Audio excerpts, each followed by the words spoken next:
Good morning, students.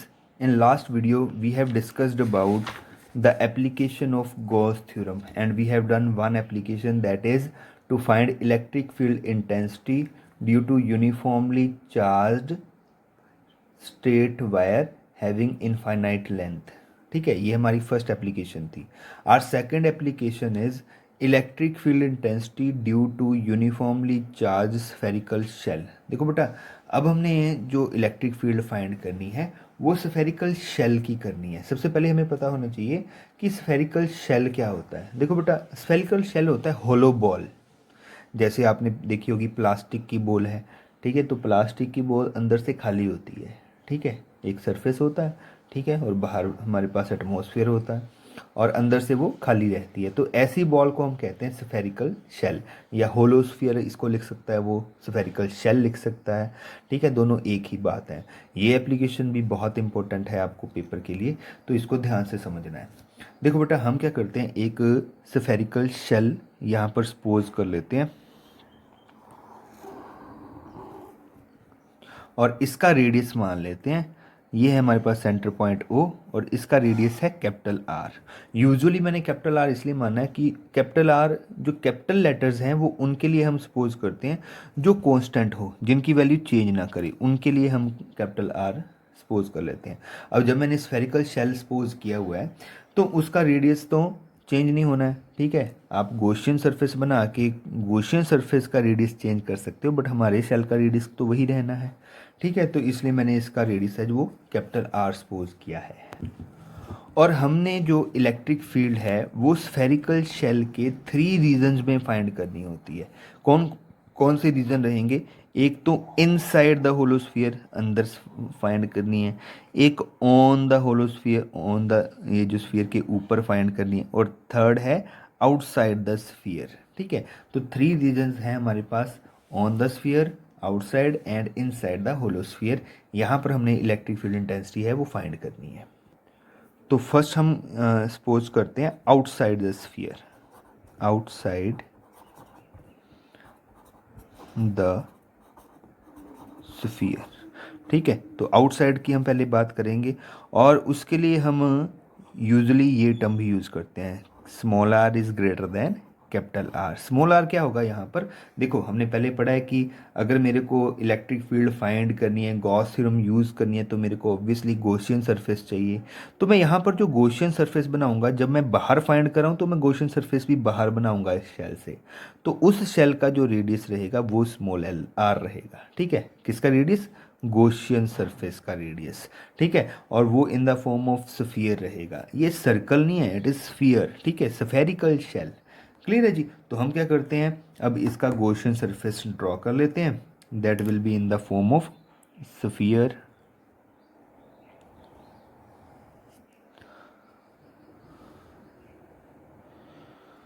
Okay ji, और इसका radius हम मान लेते हैं, इट इज स्मॉल r. अब small r is greater than capital R. ठीक है, और मैंने फाइंड करना है क्या? Electric field. और उसके लिए सबसे पहले क्या चाहिए हमारे पास? एक एरिया एलिमेंट. तो ये मैंने एरिया एलिमेंट यहाँ पर सपोज कर लिया, let it is ds vector. और इस ds वेक्टर की जो डायरेक्शन होगी वो किधर होगी? It is perpendicularly outward. और मैंने आपको बताया था कि रेडियस को खींच दो और रेडियस की तरफ जब हम इसको और एक्सटेंड करते हैं, that will be the perpendicular of surface, on surface. और इधर मैं लिख पाऊंगा एन कैप. मैं एन कैप एरिया वेक्टर की का यूनिट वेक्टर बना रहा हूँ यहाँ पर. इस स्फीयर को हमने जो चार्ज है वो चार्ज कर दिया यूनिफॉर्मली चार्ज. ठीक है, हर जगह एक जैसा ही चार्ज है, ये नहीं है कि एक हिस्से में ज़्यादा चार्ज है एक में कम है. और यहाँ पर भी मैं जो चार्ज है उसका टोटल अमाउंट लिख लेता हूँ, कैपिटल Q. ठीक है, तो यहाँ पर अगर चार्ज है तो ऑब्वियसली ये अपनी इलेक्ट्रिक फील्ड बाहर को छोड़ेगा, क्योंकि हमें पता है जो पॉजिटिव चार्ज है वो अपनी इलेक्ट्रिक फील्ड बाहर को छोड़ता है. तो मैं इस रीजन में देख लेता हूँ इलेक्ट्रिक फील्ड की डायरेक्शन, तो ऑब्वियसली वो कहाँ से, इधर से ऐसे आउटवर्ड जाएगी बाहर को. ठीक है, तो यहाँ पर इलेक्ट्रिक फील्ड और एरिया वेक्टर की डायरेक्शन फिर से सेम हो जाएगी. क्लियर है? अब हम लगाते हैं गॉस थ्योरम. तो बाय यूजिंग गॉस थ्योरम,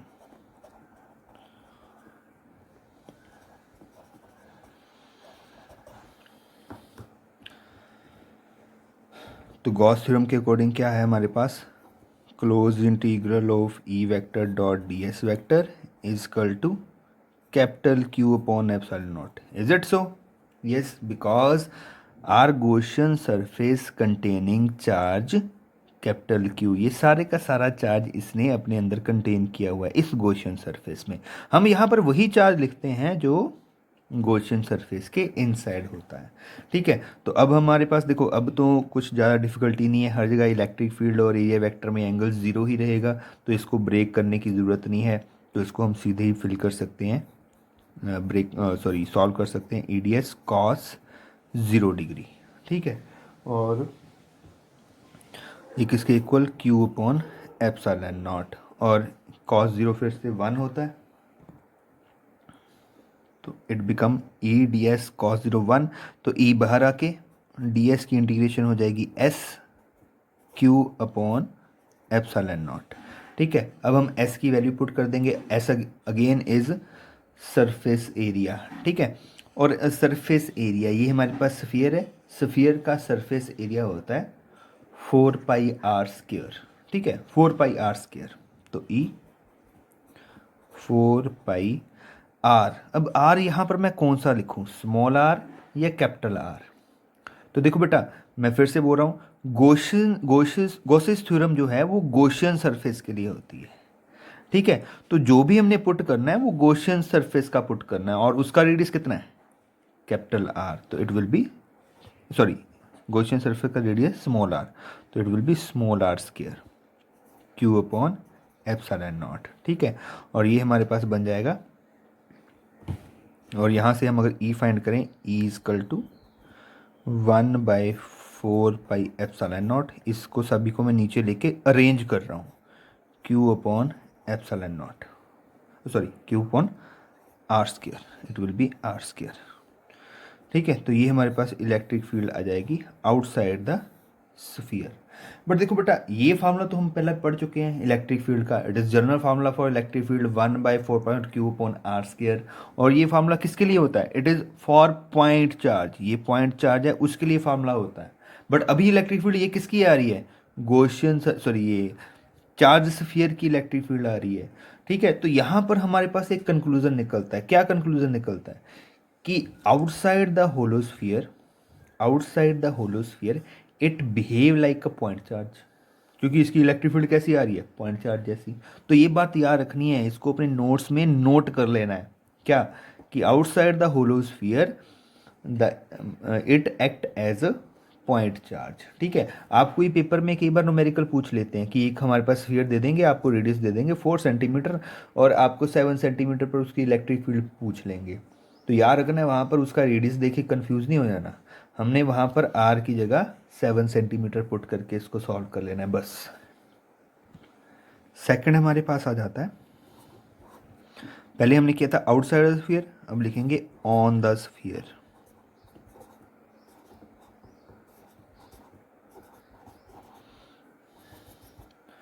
तो देखो बेटा, ऑन द स्फीयर अगर हमने इसको सॉल्व करना है तो ज़्यादा कुछ हमें करने की ज़रूरत नहीं है. देखो, सारी प्रोसेस सेम रहेगी जैसे हमने पहले प्रीवियस इसमें किया, हमने पॉइंट में आउटसाइड से सेम रहेगा. क्या होना है, capital R, sorry, small R is replaced by capital R. क्यों? क्योंकि जो हमारा Gaussian सरफेस है वो ऑन द स्फीयर आ जाएगा, क्योंकि हम कहाँ फाइंड कर रहे हैं, ऑन द स्फीयर. तो electric field on the sphere find कर रहे हैं, तो Gaussian सरफेस भी ऑन द स्फीयर हमारे पास ड्रॉ हो जाएगा, और सिर्फ क्या होगा, स्मॉल आर कैपिटल आर से रिप्लेस हो जाएगा. और इलेक्ट्रिक फील्ड का हमारे पास फार्मूला क्या बन जाएगा फिर, it become E is equal to 1/4 pi epsilon naught capital Q upon capital R square. ये इलेक्ट्रिक फील्ड हमारे पास निकल के आ जाती है.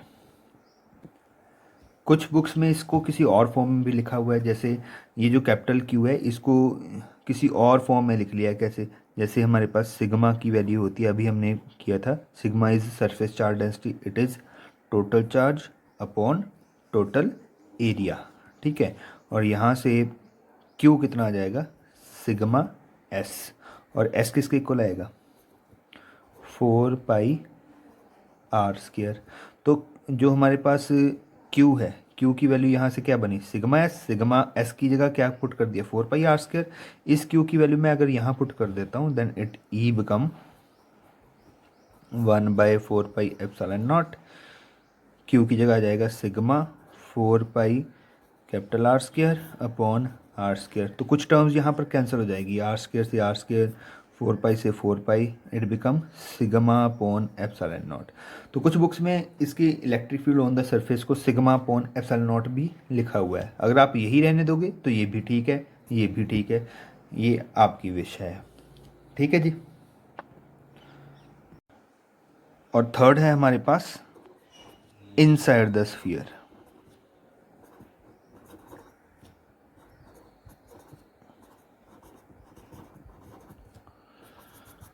ठीक है, और इनसाइड द स्फीयर के लिए मैं आप ये जो डायग्राम है इसको दोबारा बना लेते हैं। ये है हमारे पास हमारा शेल और इसको दिया हुआ है हमने चार्ज। कितना चार्ज है, we know it is capital Q।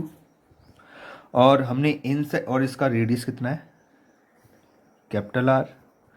अगर हमने inside the sphere electric field find करनी है तो गॉसियन सरफेस भी कहाँ आना चाहिए, इनसाइड द स्फीयर।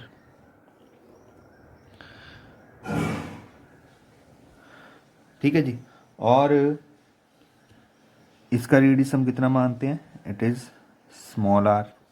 तो इसलिए हम यहाँ पर क्या लिख लेते हैं, small r is less than capital R। और इसको क्या लिखते हैं, small r is equal to capital R। Okay ji. और देखो बेटा, अब यहाँ पर मैं गॉस थ्योरम अगर लगाता हूँ देन इट बिकम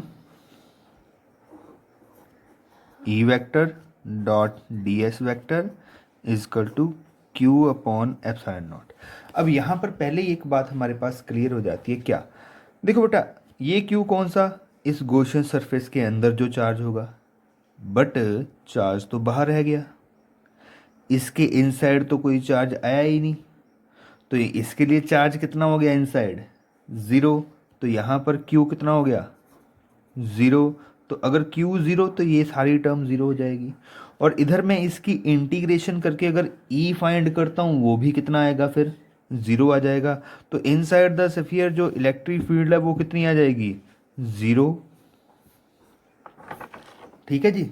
तो ये हमारे पास क्या बन गया, इलेक्ट्रिक फील्ड का फार्मूला कि inside the hollow sphere electric field कितनी होती है, 0। क्यों होती है, क्योंकि वहाँ पर कोई चार्ज प्रेजेंट नहीं होता। और ऑन द स्फीयर कितनी होती है, सिग्मा अपॉन ε0। और बाहर कितनी होती है, जैसे पॉइंट चार्ज की होती है। तो ऐसे हमें तीनों स्पेस पर इसकी जो इलेक्ट्रिक फील्ड है उसको फाइंड करने का फार्मूला मिल जाता है। ठीक है। और इसमें जो इम्पोर्टेंट है वो है इसका ग्राफ। आपको इसका E और R का जो है वो ग्राफ बनाने आता है पेपर में। तो मैं ग्राफ बनाने की यहाँ पर आपको कोशिश करता हूँ, आपको बताता हूँ कि कैसे बनता है। तो इस डायरेक्शन में हम शो कर लेते हैं इलेक्ट्रिक फील्ड और इधर को हम शो कर लेते हैं इट इज़ डिस्टेंस। और ये है ओरिजिन। अगर मैं डिस्टेंस को ओरिजिन से बना रहा हूँ तो इसका मतलब है मैं इलेक्ट्रिक फील्ड को कहाँ से काउंट करना स्टार्ट कर रहा हूँ, सेंटर से। मैं सेंटर से इंक्रीज करते करते रेडियस को बाहर की तरफ जा रहा हूँ और देखता हूँ कि इलेक्ट्रिक फील्ड कैसे इम्पैक्ट करती है अपना, कैसे चेंज होती है। ठीक है, ये हमने देखना है। तो देखो बेटा, तो अभी हम लास्ट पहले इसको देखते हैं इनसाइड द स्फीयर, क्योंकि मैं आर को 0 से स्टार्ट कर रहा हूँ, मीन्स सेंटर से स्टार्ट कर रहा हूँ। तो सेंटर पे तो इलेक्ट्रिक फील्ड कितनी है, 0, क्योंकि इनसाइड जो है वो इलेक्ट्रिक फील्ड कितनी होती है, 0।